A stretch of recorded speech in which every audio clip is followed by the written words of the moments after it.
ছোট পর্দায় নাকি ফুলকিকে আর দেখা যাবে না, কারণ ছোট পর্দার ফুলকি এবার অভিনয় করতে চলেছেন বড় পর্দায়, তাও আবার বিগ বাজেটের ছবিতে। পরিচালককে জানেন? টলিউডের নামজাদা পরিচালকের সঙ্গে কাজ করবেন দিব্যানী।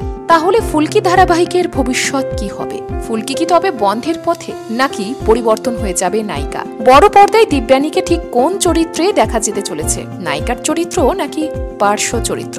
একের পর এক ফাঁস হচ্ছে নানান সিক্রেট।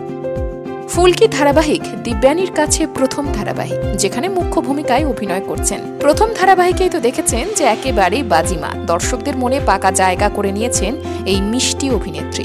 বহুবার গুঞ্জন শোনা গিয়েছে বড় পর্দায় পা রাখতে চলেছেন তিনি। এবার সেই গুঞ্জনই সত্যি হলো, তাও আবার সৃজিত মুখার্জির ছবিতে। কাদের সঙ্গে দিব্যানী স্ক্রিন শেয়ার করবেন জানেন?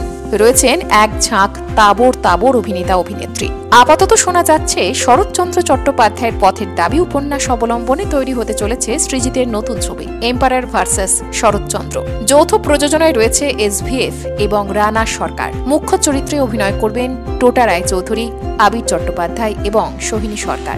শুধু তাই নয়, বহু বছর পর সৃজিতের ছবিতে দেখতে পাবেন অভিনেতা রুদ্রনীল ঘোষকে। কিন্তু ফুলকির অনুরাগীদের কাছে এই মুহূর্তে সব থেকে ইন্টারেস্টিং বিষয়টা হলো, প্রথম ছবি করবেন ফুলকি, তাও আবার সৃজিত মুখার্জির সাথে।